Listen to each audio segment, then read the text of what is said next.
This is a very important one today.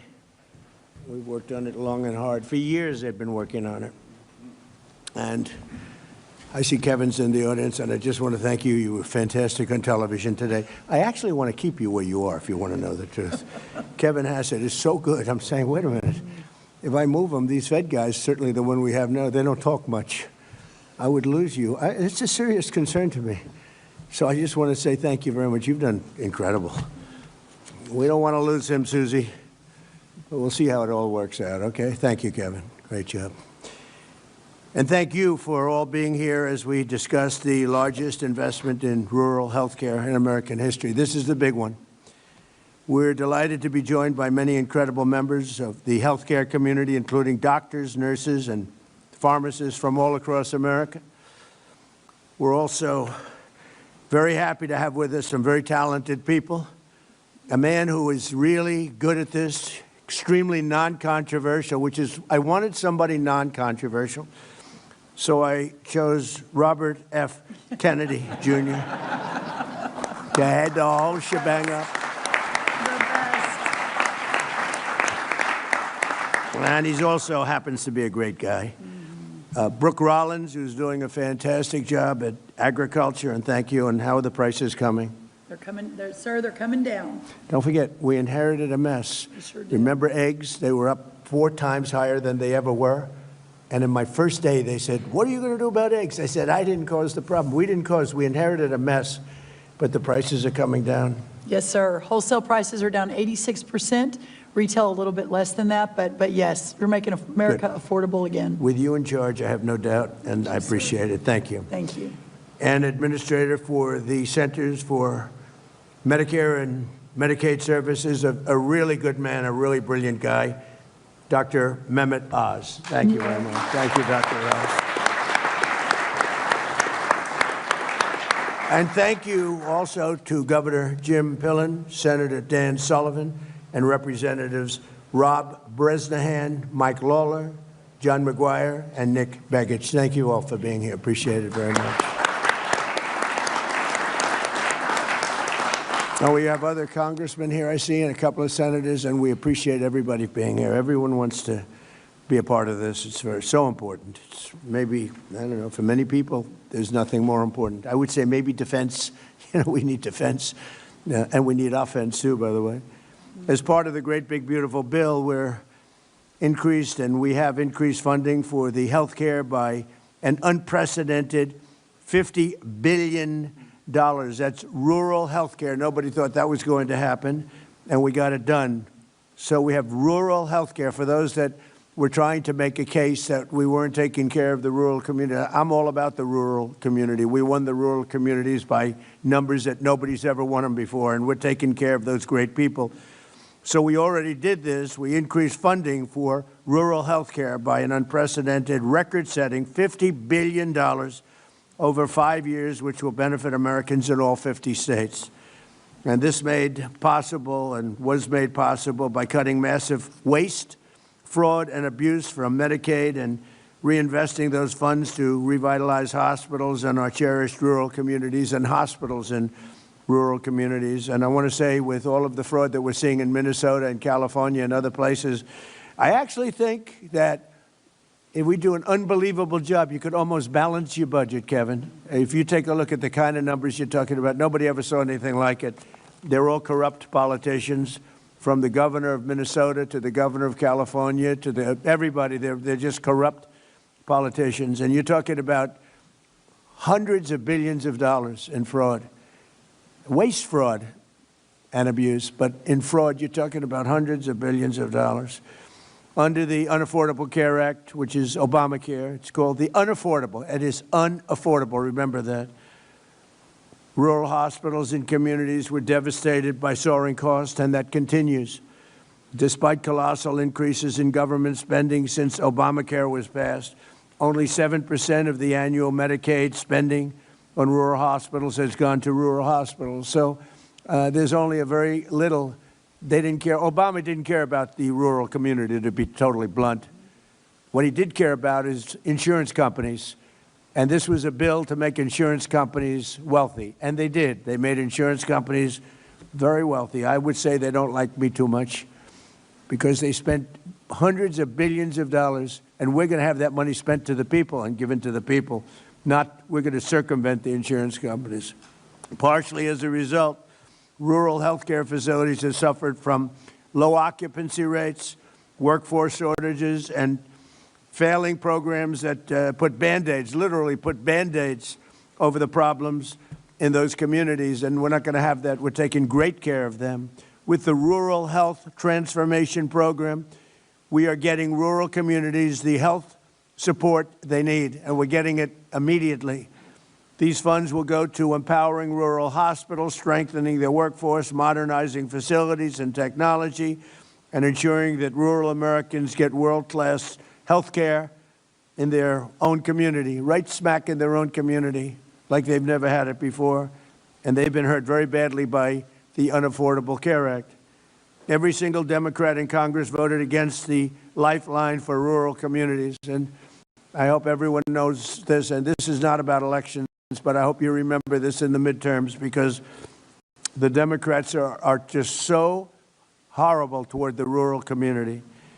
But I want to take a moment to thank the incredible House and Senate Republicans who worked so hard on making this historic investment possible. That's what they did, and they did work hard.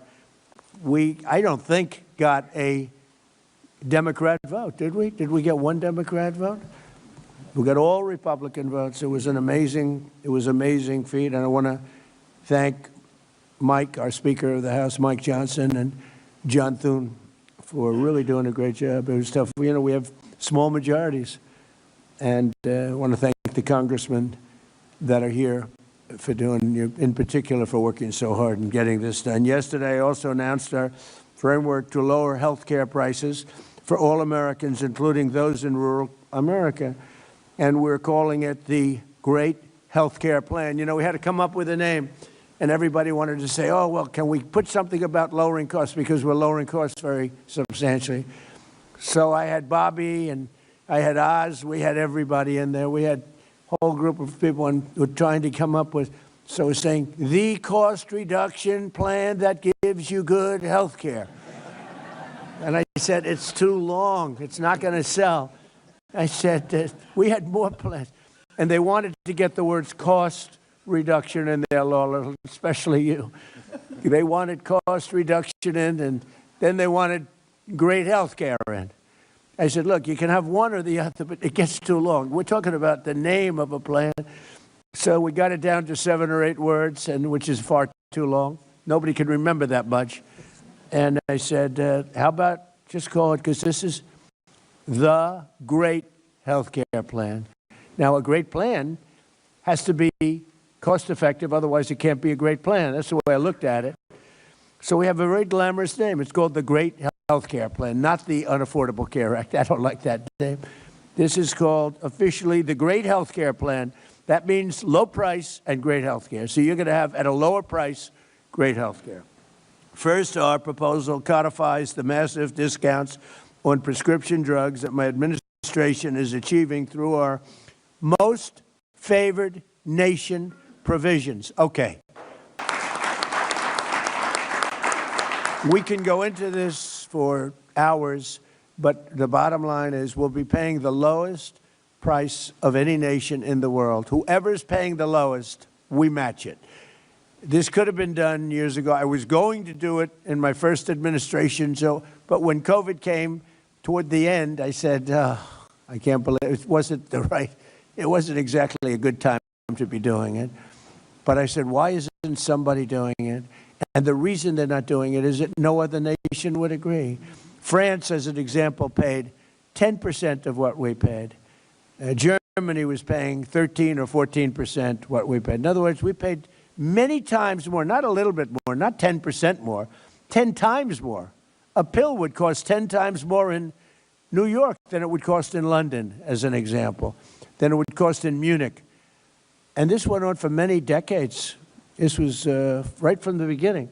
And the reason it went on was a little bit of the healthcare companies, but it was other nations. And I understand that. If I were heading Germany, I'm not going to double and triple and quadruple my healthcare. They got the healthcare companies to pay. It just took place over a long period of time, got worse and worse, and it just hit numbers that were just absolutely unsaleable. And if you remember, the doctors in the audience remember, they say, well, we have to do research and development.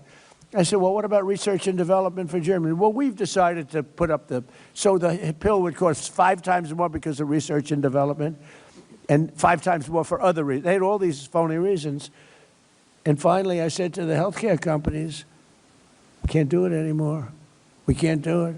And it started, really, I tell the story. It wasn't meant to be funny. People find it funny.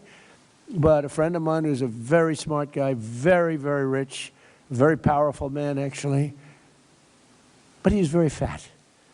And he took the fat, I call it the fat drug. I won't give you which one. It was Ozempic. I won't tell you that. And he went to London on one of his many business trips. It's all he does is business. He can't walk across the street, but he's a great businessman. And he said, President, President. I said, what? He used to call me Donnie. Now he calls me President. So I said, you've come a long way. He goes, but I have a problem. What's your problem? In New York, I pay $1,300 for this drug. Now, this means nothing to him. This is like a penny out of your wallet. The guy's worth hundreds of millions, billions of dollars. He said, and in London, sir, I pay just a fraction of that. I said, what are you paying? $87. I said, well, is it the same drug? I knew exactly what he was getting at because it bothered me for a long time. He said, it's the exact same drug. And because of his wealth and his business smarts, he had it checked. It was made in the same plant by the same company. It's identical. And here I pay $87, and in New York I pay $1,300. So it was too much to bear, because after I told him that the drug does not work on him, because I saw him recently, he's actually fatter than ever, I said, the drug is not working on you. You're going to have to go to something else. But it does work on a lot of people. And he said, thanks, you make me feel good. I said, well, I got to be truthful. You always tell the truth, right, Mr. Congressman? Oh, look, two of the great congressmen. But the drug, we have to do something about it, because that's the same with I would say, Bobby, every drug, essentially. It doesn't have to be in that proportion. In some cases, it's much worse. Because what happened, I might as well get off this crap because it doesn't explain it properly. Because what happened is these countries are very smart, and the drug companies would go to them and they said, look, we're paying $10 for the pill. We're not paying more. Charge America. And this happened one time, then the next year, the next year. This is over 40 years. All of a sudden, they're paying $10 for a pill, and we're paying like $130 for the same pill. It just happened over years, slowly. And it got to a point over the last 10, 12, 15 years where it just was unbearable. And I went to a great executive at Eli Lilly, the top man. He's a very smart guy. And I confronted him, and he had the same line that they always had, blah, blah, blah, research and development. I said, look, we got to stop this nonsense. We're paying 10 times more for things in Europe. It's not research and development. And if it is research and development, they should pay their fair share of that too. And he said to me, and he's a great guy, he said, look, you're right. We can't defend it anymore. I said, you're admitting it? Because these guys had all of them. They must have taken a class together. Must have been, it's probably illegal what they did, Lola, you'll check it, right? They must have gone to school together and said, this is the way we're going to fight this crazy thing where the United States pays 10, 12, 13 times more for a drug. Same drug made in the same plant. And he said, here's the problem we have. The nations are brutal. When we go in and say, we have to give you an increase, they say, no. Put it on America, we're not paying you anything. And they say it with such power, and they actually shut us off from selling the drug. And it just happened over and over again. It got a little worse, a little worse, a little worse. All of a sudden, we're paying many times more for the same. I said, well, it's not going to happen anymore. He said, the problem is, sir, you'll never get the nations to agree. It's impossible. They're very tough, and they are. And they'd have to agree to a doubling or tripling of their drug prices in order to get you down. because the world is a bigger place than us. So it's not like you cut it in half. Actually, if they raised it a little bit, we'd go down a lot.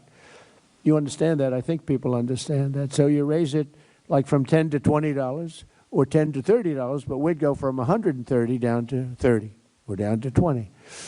So, because the numbers are much bigger, the numbers on their side are much bigger. So they'd need a doubling or tripling or quadrupling. Now, if you're the head of France, the last thing you want to do is say, I'm going to quadruple the cost of a drug. And that's the way it is.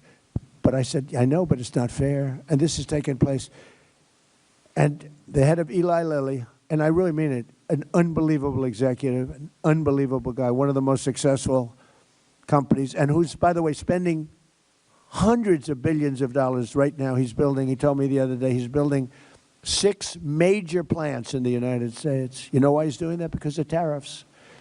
He's doing that because of tariffs. Without tariffs, he wouldn't be doing it. Nobody understood tariffs until I came along. Nobody understood, other than President McKinley. He understood them a long time ago. And because of him, we were the richest nation that we ever were at that period of time. And then when he died, he was assassinated. Teddy Roosevelt came over and he inherited a war chest. And he built the Panama Canal, which is the single most expensive thing ever built in the history of the United States, relatively. We spent what would be the equivalent of $5 trillion building the Panama Canal. It was also the most successful thing probably we've ever built, and to this day. And then Jimmy Carter gave it away for $1. This is the same theory we have on favored nations. The great Jimmy Carter, President Jimmy Carter, gave it away for $1. We lost 38,000 men. In those days it was men. I hate to say this, but mostly men. They didn't have a lot of women workers on the Panama Canal. But we lost 38,000 people. They died from malaria and snake bites. It was a combination of that, a vicious snake, one of the most vicious. You get hit, you're dead. They died from snake bites. 38,000. They paid workers from the United States 3 times more than they made to come over to Panama and dig. For many of them, that was not a good deal. They died, 38,000. We gave it away for that. But that same stupidity having to do with the Panama Canal, and I could tell you about 100 other stories too. You don't have time. But that's what went into this whole thing with favored nations. So Europe and other nations all over the world were getting drugs from the same plant, same factory, same everything, same location, everything, same company, for a tiny fraction of what we're paying. So our people were paying a tremendous amount. So the gentleman from Eli Lilly and others, we had a meeting, and they all finally put up their hands. You got us. We give up. And they were great from that time. But we had a problem. The other nations weren't going for it. France turned it down. Germany turned it down. UK turned it down. European Union turned it down, the whole group. And they said, there's nothing you can do about it, sir. And I said, yes, there is. No, there isn't. You'll never be able to get them up. Never. I mean, the whole industry is going to be torn apart. I said, we'll get them up easily. Are you crazy? Of course we'll get them up. That's what I do for a living. I get people up. So I started with President Macron of France, and a very nice person. I like him a lot. I hope he's listening because he doesn't believe that, but I do. He's a nice man.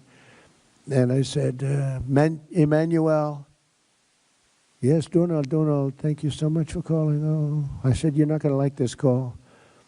You're going to have to get your drug prices up. No, I will not do that. I said, Emmanuel, we're paying 13 times more than, 13 times, not 13%, 13 times more than you are for this pill. I rattled off some numbers that are crazy. You know the numbers I'm talking about, Oz. Oz would give me some numbers. I'd say, this is crazy. We're paying 10 times, 12 times, 13 times. No, I will not do that. I said, look, you've got to do it. 100% you're going to do it. No, Donald, I told you I will not do that. I said, here's the story, Emmanuel. If you don't do it, I'm going to put a 25% tariff on all goods, wine, champagnes, and everything else coming into the United States of America. He said, Donald, I would love to do this for you. It would be a great honor to do it. And that's where it began. And I went through country after country. Susie was responsible for getting every one of those leaders on the thing. Susie, by the way, stand up, Susie. She is doing such a good job. She's the first female chief of staff. And she might be the best chief of staff, too. But she's doing a great job. Thank you, Susie. So Susie got them on. And I just went one after another. I called Germany. No, no, no, we will not do that. I said, no, we're going to put a 25% tariff, which is, by the way, about 7 times more than they would have to pay by raising their drug, like 7 times. This wasn't like a little bit more, 7 times more. And I may do that for Greenland, too. I may put a tariff on countries if they don't go along with Greenland, because we need Greenland for national security. So I may do that. I'll give you a little, I'll take you out of that. In fact, that'll end up being the story. But actually, this is a much bigger story because we're reducing health care by numbers that you haven't seen. So I spoke to the top 10 countries. They all said no, and within about 2 minutes, they all agreed. And we were off to the races. And now we have favored nations. It's called most favored nations. So if France is paying, let's say, $20 or $30 instead of $10, we are going to pay that 20 or 30. We pay the lowest price, whatever the lowest price is. So if France is paying $100, but Germany is paying $20, we pay what Germany pays. So we go from a horrible situation on drugs, prescription drugs, to the lowest price anywhere in the world. Is that a correct statement, Oz? Because they're going to blame you. If you want to correct me, you can, but you won't be here for long if you do. Powdered milk मियारी दूध से बनाया जाता है। मियारी powder दूध है ग़िज़ाइयत से भरपूर। You're correct, Mr. President. Oz has left employment. No, but is that a correct statement? That's absolutely correct statement. And that's what we want to codify in the great health care plan. Yeah, that's why it's we're so codifying. important. Because if the president's not here, there's a flight risk with these companies not obliging us anymore, because I think it's the strength of your personality, but also they know they will follow through with the threats if we don't act. So we believe other countries will change their opinions, and so will drug companies. So we've got to get it into legislation. Well, if you have the wrong president, the countries have tremendous influence over us. They look, why did we go to an income tax system instead of a tariff system? We had the wealthiest nation. If you go back to the 1800s, 1887, we had money, so much money, we didn't know what to do with it. But the countries at that time, same, no different. They have a tremendous influence over this country. For whatever reason, I don't know, but they do. So if you have the wrong president, they'll change the system in 2 minutes. I mean, they'll change it. And the drug companies are very powerful, too. You have to deal with them. In this case, it was both. I mean, you had a problem with the drug companies, but you had a tougher problem, in theory, other than the fact that I understood how to deal with them. And I'm the tariff king, and the tariff king has done a great job. And I hope we win the Supreme Court case, because if we don't, be a shame for our country. Be a shame. We have a great, safe, beautiful country now. We're doing better than we've ever done. We hit 42 stock market highs during the 11-month period that I've been here. There's never been anything like it. Stock market's hitting a new high again today. So it's, it's been incredible. So just to end it on this, because it's such a big subject and it can't be explained by reading. As good as my speechwriter is, he's fantastic, but he can't write it in one sentence what we're talking about. So we're going to get most favored nations. We will be taking prescription drugs down to levels never even contemplated. And that's all great for health care, because when you're paying a tiny fraction of what you had anticipated paying prior to today, prior to this month, this all took place over the last month and a half. And the sad part is that when we first announced it, and we did it in a little bit more general form, when we first announced it, the Times did a story on page 22 or something, way back in the little story in the back of the newspaper. This is the biggest revolution in the history of medicine in this country, because it's price. You're going to buy the drugs for a small fraction of what you were paying for them last month. And I tell the story of my first term. I was the one, after 28 years, that got drug prices down. It was either 1/4 or 1/8 of 1%. I got them down for the year. First time in 28 years. I was so proud of myself, I called a news conference. I said, ladies and gentlemen, for the first time in 28 years, drug prices have gone down for the year. 1/8 of a point. In fact, I had a chart. It was the worst chart I've ever seen. It was a line that went from January to December, and it was dead straight. You had to get a little, like a carpenter uses to see. I said, this doesn't look good. It's not the greatest line, but I was proud of it because it did. It went down either 1/4 of a point or 1/8 of a point, tiny. And now think of what we're doing. We're bringing medicine down by many times.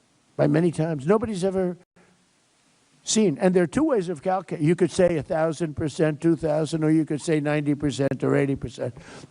The Democrats want you to say 90 or 80, but there are two ways of calculating it. You understand that, Dan? And we'll take either way. It doesn't matter. But we'll be paying a tiny fraction. So that's going to go into our plan. And what Oz said is very important. It's very important that whoever is in this office is, strong and intelligent. And if they're not, they could, it could be ended. But what we want to do is we want to have it codified so it's very hard to change. And that's all part of the process. I think it's the greatest revolution because it's financial is, a big part of the drugs. And all of the doctors sitting there know exactly what I'm talking about. They have their patients in Europe and they're saying, I can't believe it. I'm buying the same thing for, 15% of what I pay in New York or in Chicago. And they're all nodding their heads. That's right. That's not going to happen anymore. We pay now, just to end it, the lowest price in the world, whatever that is, that's what the United States of America will be paying. Isn't that an amazing, long story? I was going to say long, boring. It's not boring. To me, it's long and exciting. It's the biggest thing to happen to healthcare. I don't think there's anything we can do. We can do all of our different methods, but there's nothing we can do that can ever top what we do. And the press should treat it fairly instead of not writing about it, because they don't write about it because it's me. Primarily because it's me, but also because it's Republican. And they don't write about it, and they should be ashamed. But fortunately, the public understands it, and that's why we won the election in a landslide. So it's a great thing. Instead of Americans paying the highest drug prices anywhere in the world by far, by 10 times sometimes, we'll now pay the lowest cost paid by the lowest nation. So the lowest nation, whatever that is, I hope they negotiate a great deal. I hope somebody out there of all those nations is going to be a better negotiator than everybody else. And whatever they get, we get, Mike. Is that pretty good?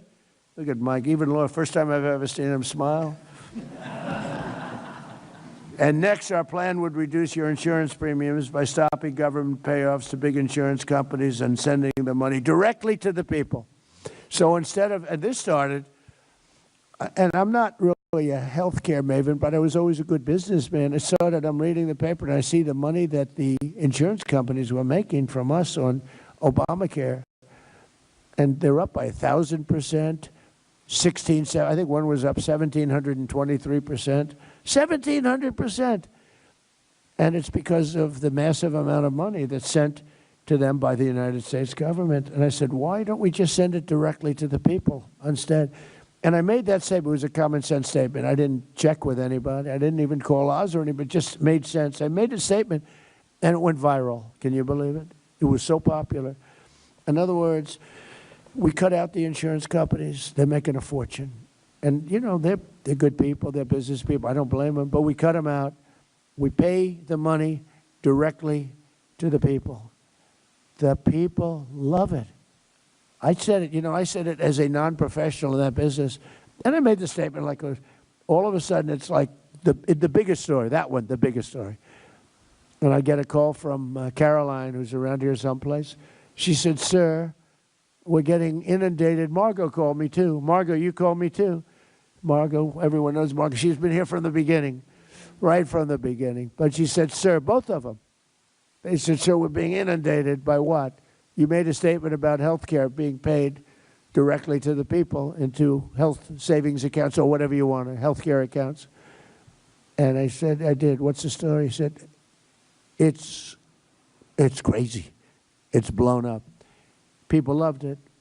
And so that's where we started. So Obamacare was designed to make insurance companies rich. It really was. I mean, maybe not knowingly at the time by Obama, because he didn't know much about this stuff. That was designed by other people in Congress that are total pros that are bought off by the insurance companies. And the problem we'll have with this is we'll get no Democrat votes, even though it should be very bad for them if they don't. But maybe you'll get some. You'll call some of your friends, fellas, and Bob, you'll call some of your friends over on the other side. I don't know how they can reject it. It's just so popular. It's so compelling. So Obamacare was designed to make insurance companies rich with taxpayer subsidies, and I want that extra money straight to the health savings accounts for you. And you can choose your own health care. You go out and negotiate your own health care. It makes people entrepreneurs, mini entrepreneurs. They'll pick the health care that's best for them because it's so different. A young person, they need health care for different reasons, and an old person doesn't need certain things that a young person needs, and vice versa. To further reduce insurance premiums, my plan ends the giant kickbacks to insurance brokers and corporate middlemen. We're getting rid of the middlemen. How long have you heard doctors, all these doctors over there, look so smart. They're all brilliant people. I assume you're brilliant, otherwise you wouldn't be here, right? I assume we have the best. Do we have the best of the doctors, I would imagine, right? Hey, how cool is the White House, okay? They're always in operating rooms. I wouldn't want to be in an operating. I don't like operating rooms, but they do. But how cool is the White House, right? The coolest place on earth. And this is where it all begins. This is where we came up with a little concept about a place called Venezuela. How did that work out? And this is going to be the same thing in terms of its precision. Its importance is so big, it's going to work just like that. The one is Venezuela was so amazing, but I equate that to other things because we can do other things like that. It doesn't always have to be a Minnesota where everything is corrupt, where they have health care centers that nobody shows up and somebody's making millions of dollars, where they have daycare centers where there are no kids. It's a scam. It's a big scam. It's like a horrible thing. We have a country that was great. We have a country that's now great again. It's really come a long way. Make America Great Again is almost going to be obsolete because our country is very close to, you know, we were going to keep America great. We may have to switch to keep America great. But I don't know. There's something about MAGA we should never change it. Susie said, don't change. We like MAGA. Everybody likes MAGA. So we want to make this precision, just like a Venezuela, just like the attack on the Iran nuclear weapons, which wiped that out, just like all of the other things we do, they're precision. We want to make it the opposite of Minnesota, California, and all these places that are so badly run. So to further reduce insurance premiums, my plan ends the giant kickbacks to those insurance brokers and corporate middlemen that you've been hearing about for so long. It also funds the so-called cost-sharing reduction program to bring down the cost of the most common plans on the exchanges by more than 15%. And next, the great health care plan mandates unprecedented accountability and transparency from insurance companies and all health care providers. We want transparency. You're not allowed to ask a doctor how much is it going to cost. You're going to have your heart ripped out, and you're not allowed to negotiate. This is a giant scam. It's, in certain ways, look, nothing can compare to most favored nations. But when you give yourself the right to negotiate, you're not allowed to even ask how much it costs. You're supposed to go into a hospital and get operated on. Then they send you a bill and you have to file for bankruptcy. Not going to let that happen. So we're going to have insurance companies and healthcare providers going to have great, and hospitals, great transparency. The word transparency is a very important word. So they can't get away with ripping you off any longer. It requires insurance companies to make it easy for you to compare plans. You've got to be able to compare plans. You can't do that now. You're not allowed to do that. It's not even believable. I'll tell you what. I used to sit before I was a politician home, and I used to say, how is that possible? Things happen that, I guess it's just the forces of nature, the forces of power, and you end up with very, very badly treated people, and they won't stand for it. But these forces are going to release an earthquake of reduced price health care. You're going to have massively reduced costs. This is no longer we're going to cut it by the famous 1/8 of a point. You're going to have massively reduced health care, and it's going to be massively better. You're going to have great health care at a much lower price, which is the two things. We want great health care and we want low price. You're going to have great health care at low price. Now you have terrible health care at a high price. You have horrible, horrible Obamacare health care. Like everything else he did, it was crap. It was a horrible plan. It was from day one and should have never been approved. It was a very sad night that night when there was a thumb raised. Most importantly, will require any hospital or insurer who accepts Medicare or Medicaid to prominently post all prices. You're going to post your prices at their place of business. Something they don't have to do, something they're not even allowed to do. We'll have the maximum price transparency, and the cost will come down just by that, not even talking about favored nations. The price will come down. So just in conclusion, I'm calling on Congress to pass this framework into law so that we can get immediate relief to the American people, including rural America. And I hope to get Democrat votes. They know, they saw it. I know a lot of Democrats.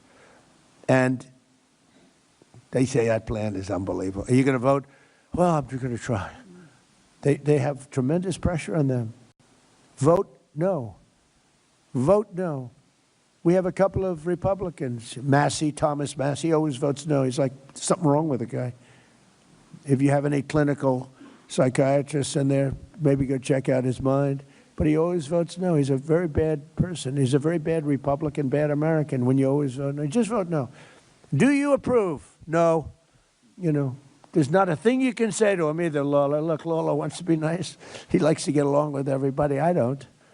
But they vote no. But so I don't know. You know, you have some people, they're very, I call him Rand Paul Jr. Rand Paul always votes. I don't know why he votes no, but I guess he thinks it's good politics. I got him elected twice. If I didn't endorse him, he wouldn't have been elected. But he doesn't reciprocate, and I guess that's okay. But I want to hear now, if I could, from Dr. Oz, and then we're going to have Dan Sullivan say a few words, and Rob and Mike.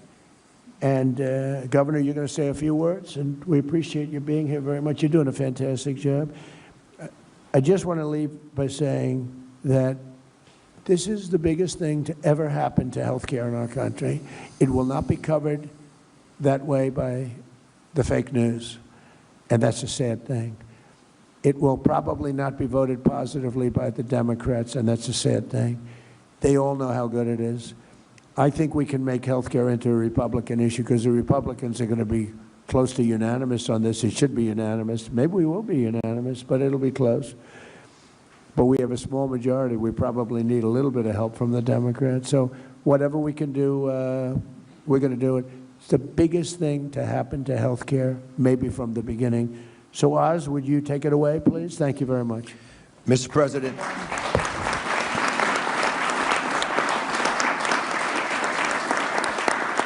Mr. President, thank you for standing up for American health care. And I just want to underline this fundamentally important issue. We need Congress to help craft the Great America Health Care Plan. And the Great Health Care Plan will work. It's a brilliantly conceived framework. And as it comes to the American people, they understand that they'll want it. And it should represent the analogous situation, similar to what you did so brilliantly last spring with the Working Families Tax Cut legislation that the President mentioned, has created the Rural Health Transformation Fund, which is why we're here today. I want to put a little bit of texture around why this is such an important issue, because the Rural Health Transformation Fund is the largest investment ever in American history.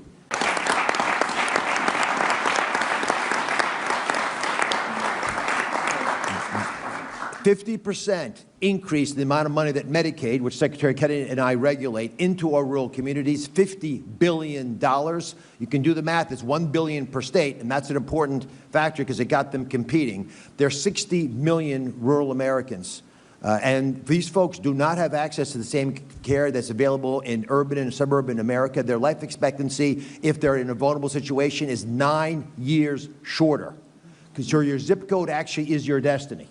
It determines how long you're going to live, and we can make a dent in this because the high rates of chronic disease and other ailments that plague our rural areas are often driven because they don't have access to care. That's going to change because of the Sentinel legislation. And again, it's similar teams the same leadership, same president, same Congress that passed the Working Families Tax Cut legislation, which is incredibly popular around the country and will make the great health care plan successful as well.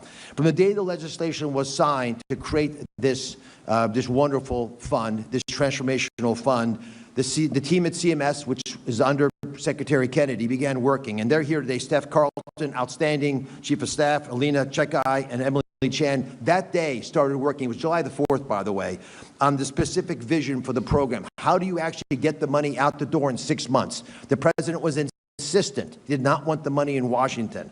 So we began working closely to make sure that we'd use the money not as a Band-Aid, but to empower those closest to the challenges that rural patients face. And who are those people, the 50 people who know rural health care the best? The governors.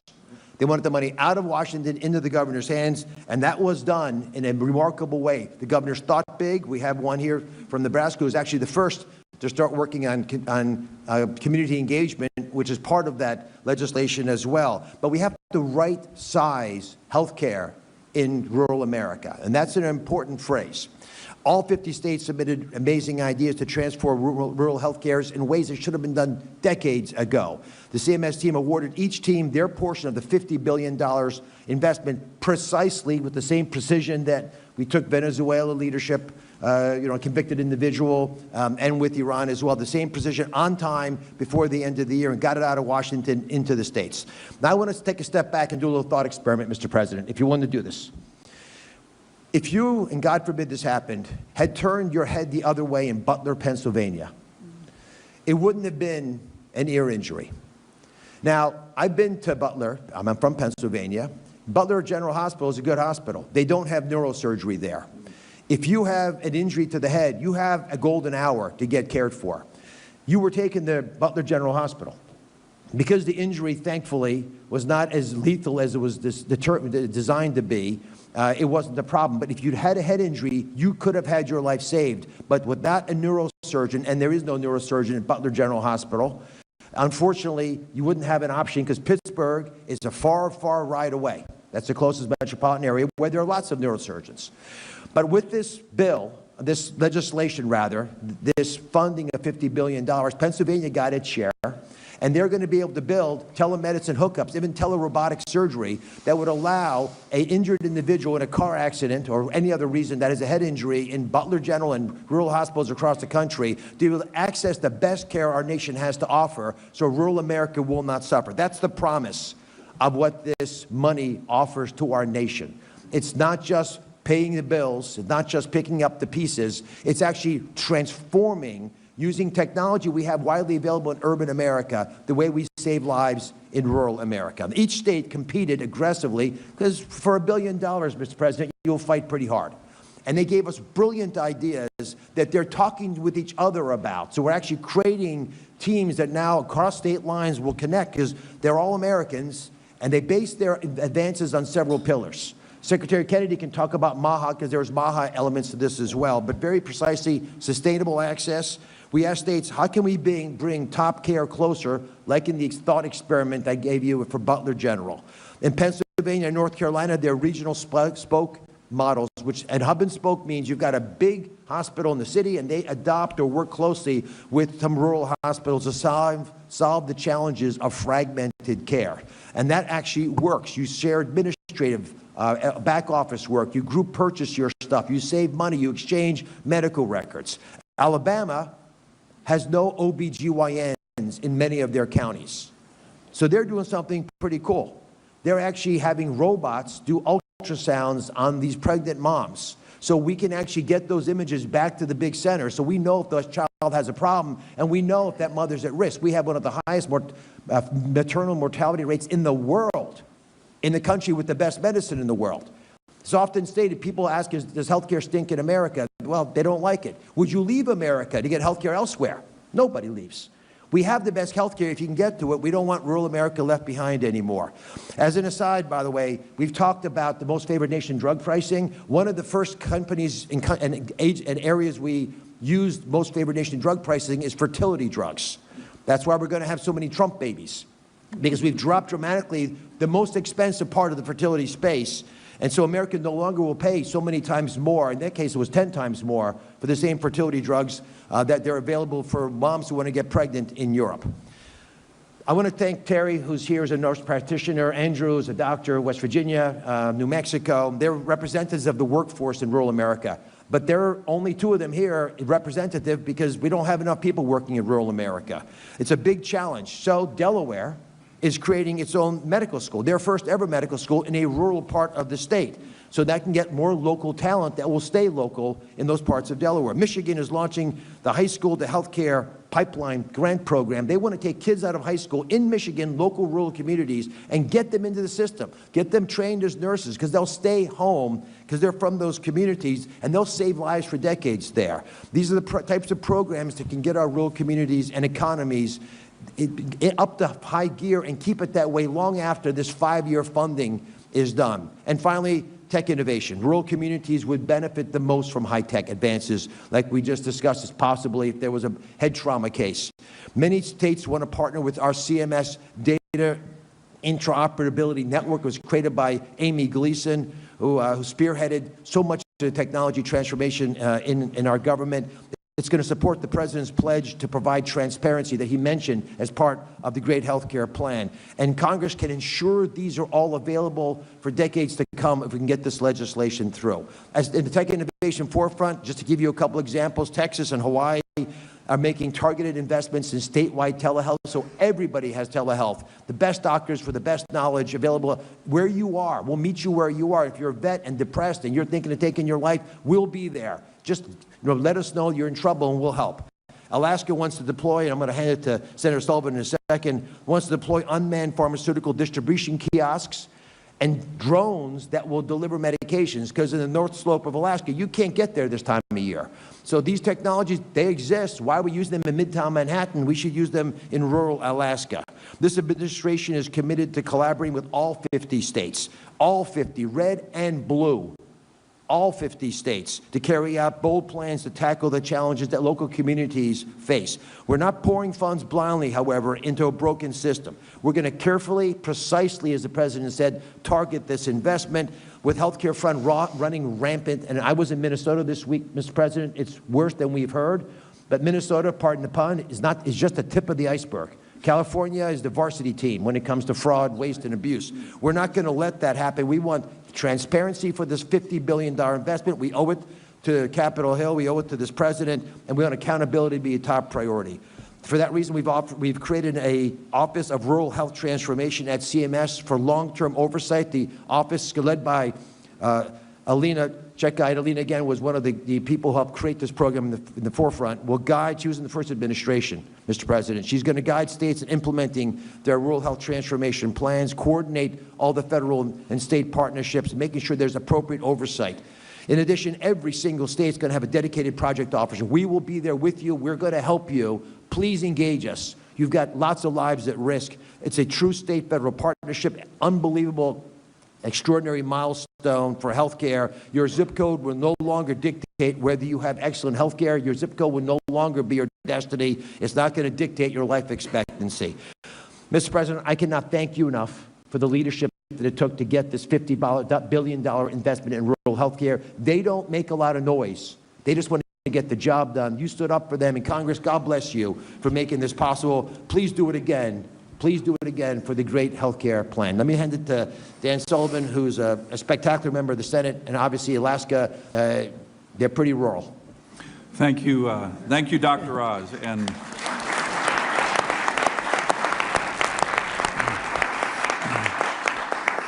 Mr. President, I am very honored to be here. This is a really exciting day. I want to thank you, sir, and your team.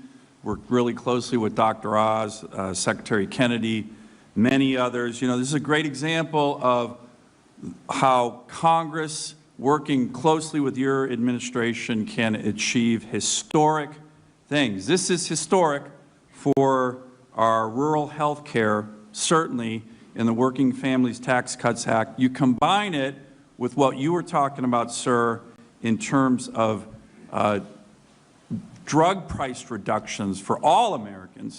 So these are two things that are happening right now in our historic, and I agree 100% with you, Mr. President, Hasn't got a lot of press, even though it is historic. It's going to really impact people in rural America, especially my state.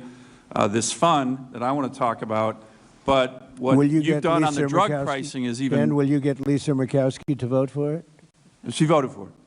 No. Are you going to get her to vote for the great, big, beautiful health care bill that we're doing? When we get that, I think MFN drug pricing, I bet every member of Congress votes on that. Are you going to get her to vote for it? We'll work on it, sir. We'll work on it. So let me actually talk a little bit about the context of what's going on in Alaska and how this relates to it. You know, after 4 years of being locked up and shut down by the previous administration, we are on the cusp of achieving some huge goals in my state that we've been working on for decades. We have this huge resource development boom going on the North Slope of Alaska. I was with a bunch of the Inupiat, Alaska Native people who live up there. They are so excited about what's happening there. We are, as you know, Mr. President, building icebreakers. We're home porting some of those in Alaska. We have huge historic infrastructure and economic and national security investments happening. In particular, the gas line that you have championed so much, the big LNG project. All of these things are happening. It's really exciting. By the way, all of these issues I just talked about, all of those were in the Working Families Tax Cuts Act, so there's a lot of excitement. But, Mr. President, in addition to a strong economy, the thousands of jobs that these projects are going to have, we have to have a strong healthcare system in every state. And rural Alaska, as you mentioned, as Dr. Oz mentioned, has often, almost always been an afterthought when it comes to investing in healthcare in America. And that's not happening anymore after the Working Families Tax Cuts Act. As you said, Mr. President, as Dr. Oz said, this is the biggest investment in rural health care in American history. $50 billion, the award the great state of Alaska was able to get working with Dr. Oz, and the parameters of the bill was about $1.4 billion over 5 years to transform our health care system. So that's really exciting, but here's the big deal. This is not just about money. This bill isn't just about money. The reason it's so impactful is that it's focused on letting states and governors design the system that they need. Alaska has many unique healthcare challenges, Mr. President, as you know, but for decades, the mentality in Washington, D.C. is this approach to one size fits all. D.C. tells every state, here's how you have to do it, and it never works. It never works. It certainly doesn't work in my state. I'll just give you one example, the federal match on Medicaid. Our state typically has the lowest match in the country, even though we have the highest health care costs and highest delivery costs in the country. The one size fits all doesn't work. This bill is different. This bill that we wrote with your administration is all about allowing states to design a system that works for them with CMS guidance. And this will be a generational opportunity for every state to bring health care closer to home, to make it more responsive to the people who live in that state, and make it more affordable. I'll just end with this, Mr. President. Like I said, a lot of excitement. We got Governor Dunleavy, who sends his greetings, was hosting the stakeholders in Alaska who are going to be applying for these funds, working with CMS in our state. Over the last couple of days, we have over 300 people coming to these meetings on how to use this transformation fund to better health care in Alaska. And this is going to help my constituents, it's going to help every American, and it is really exciting. And I want to thank, again, you, Mr. President, and your team. Thank you, Dan. Thank you very much. Oh, thank you very much. We're going to have to go very fast. We're going to have to go we are way behind schedule, and I have a couple of meetings that are very important. Nothing more important than this, but Rob? Fire round. Please. Mr. President, thank you very much for having me here today. And I represent northeastern Pennsylvania. You're governor from Scranton, Pennsylvania, so never had the opportunity to meet. But I inherited a very similar problem. But before I was even sworn into office, I had two hospitals, Moses Taylor and Regional in Scranton, that were imminently facing closure. Right. And it's been, and working with Dr. Oz, Administrator Oz, and the CMS team has been absolutely incredible on so many levels. And thank you again for intervening and shepherding us through that process. But when you're looking at Pennsylvania, we're going to receive over $193 million. In 5 years, it'll be over $1 billion for the Commonwealth of Pennsylvania. And when you think about northeastern Pennsylvania, clinics and regional hospitals, rural hospitals are the backbones of our communities. So making a targeted investment that is not just going to Band-Aid over poor operational procedures, it's going to actually transform rural healthcare.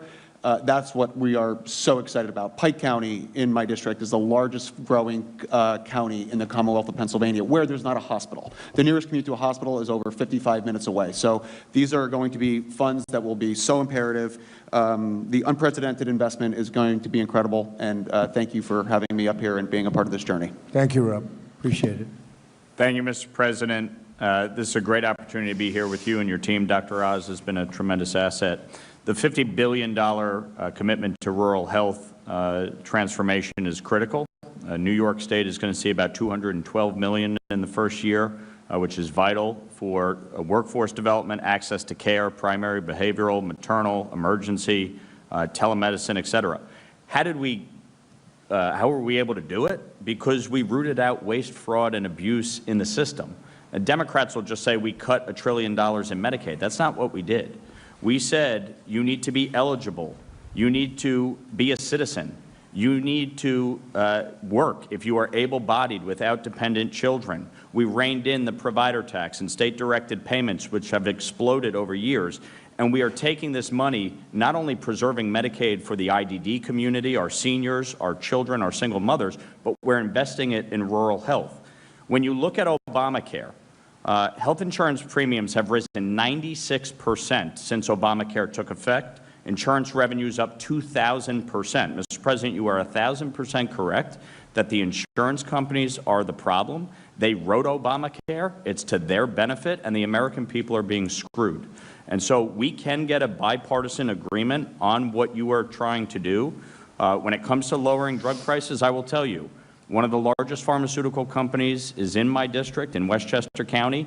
I met with them in 2024, and I said, what would you do to lower drug prices? And the response was, go after the European price controls. You are spot on taking on the price controls that have been put in place. Most favored nation is the single best thing we can do to lower prescription drug prices here in America. The pharmaceutical companies will tell you that privately. And that is the fundamental fact. We need to go after PBM reform. Associated health care plans, we put that on the floor. Every Democrat voted against it, every Republican for it.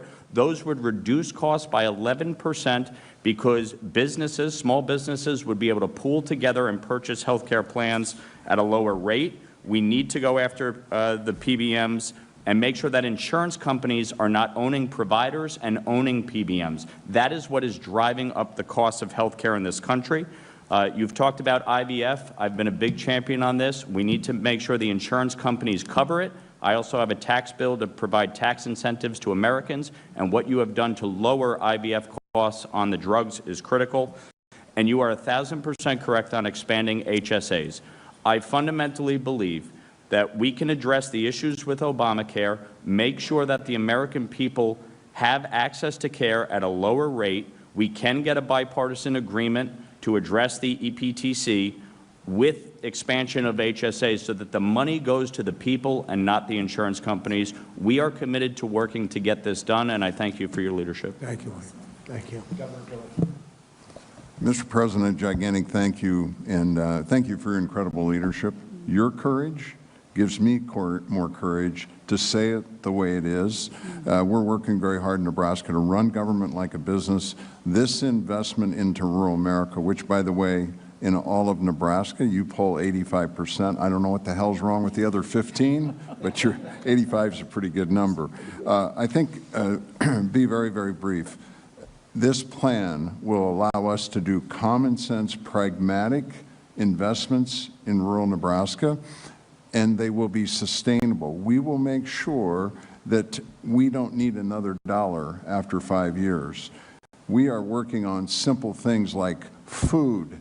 Real food is good medicine. We're working on making sure that all of our veterans, Nebraska is 500 miles long, 250 miles wide, no longer are veterans going to have to drive to Omaha to get care. We're going to take care of our veterans at home. Investments in technology so we can educate our children in rural Nebraska to provide health care are really, really important issues. And I think that the other is we've developed what we call 6 Regions, 1 Nebraska, and that will focus and take advantage of those. So we're working on what we have and then being able to use these resources to also help us with mental health and drug care as well. So we're incredibly grateful. Nebraska, we work hard. We're about faith, family, hard work, the American dream, and we don't ask for much help in rural Nebraska.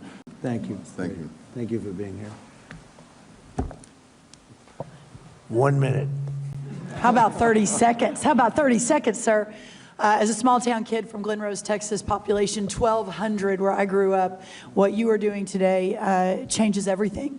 And on behalf of our farmers and our ranchers in rural America, it is a new day, and we're so grateful.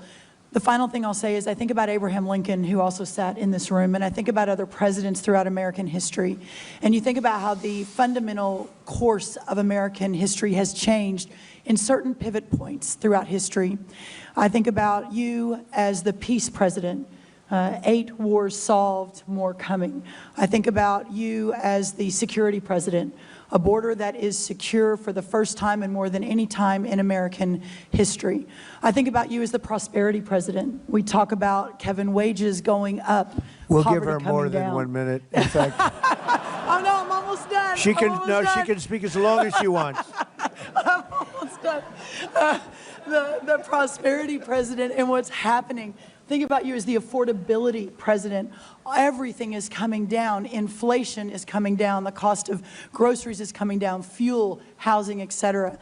And sir, today, in the last 2 weeks, you will go down in history as the greatest president for the health of this country in history. Think about our new dietary guidelines from Bobby Kennedy and I, but with your leadership, putting real food back in the middle of our health care conversation. Whole milk for healthy kids with those dairy farmers 2 days ago. We were in Pennsylvania talking about it yesterday. And today, putting the patient and the doctor back in charge of health care with great leaders like Governor Pillen. God bless you, Thank your you very leadership, much. and all of our leaders. Thank you so much, sir. Thank you very much. It's been a great day. And Terry and Andrew, thank you. Thank you very much for being here. I hear you're just outstanding people and have really helped. We appreciate it. You want to say something? Thank you, President Trump, and I would just echo everything that's been said here. Thank you very much for what you're doing. I'm from the northwest corner of New Mexico. We also work with the Navajo Nation. Right. And so we have a lot of rural areas in our state and in our county. I'm also a county commissioner. So I take as being a nurse practitioner, a county commissioner with a heavy weight in order to see this happen. And it will help produce accessibility, which is a huge thing. People have to drive for miles in order to see a health care provider, workforce, quality care, and sustainability for our hospitals. That's what we're looking at. We meet next week as in Santa Fe with our legislators. And so that is, we're going to be addressing the licensure compact as well. And they've got to clean up their elections in New Mexico. We're working. Because those elections are so corrupt, it's incredible. If they clean it up, we win by a lot, but they are really corrupt elections. So I think if you want to do this, you have to tell them to start working on that. It's unbelievably one of the more corrupt states in terms of that. But you uncorrupted, so I appreciate you being here. Well, the northwest corner loves you. I know. I know. Thank you. I know we have great love in New Mexico, but it's the elections are so corrupt. Not much you can do about it. We have that with numerous states. Thank you very much. Andrew, thank you very much. You have anything to say? Mr. President, thank you for having me here today. It's an honor to be here to represent my community. I'm from Northwest Georgia. I grew up in West Virginia. To represent my colleagues and my profession, it's truly an honor. This is so important to our patients, to put the physician and the patient back together and take everything else out of the middle. I practice in cardiology. Having efficient, effective, high-quality care is so important And time is of the essence, and patients need to be able to have close proximity to their doctors to get the care that they deserve. Quality of care shouldn't matter about the zip code. We should be able to do what we are best at and take care of our patients on an equal playing field, and this certainly helps that. I greatly appreciate all that you've done for the American people. You are an inspiration to us. You make us believe no problem is too big to solve. I mean, you are a representative of that, and I thank you for your leadership. Thank you for this opportunity to be here, and thank you for putting healthcare at the forefront. It's so important to every patient and every family that we take care of. Thank you very much, Andrew. Great job. Great job you both do. Amazing. I've heard unbelievable things. And doctors in particular, thank you very much for being here. We very much appreciate it. Thank you, everybody. It's a big story. Thank you.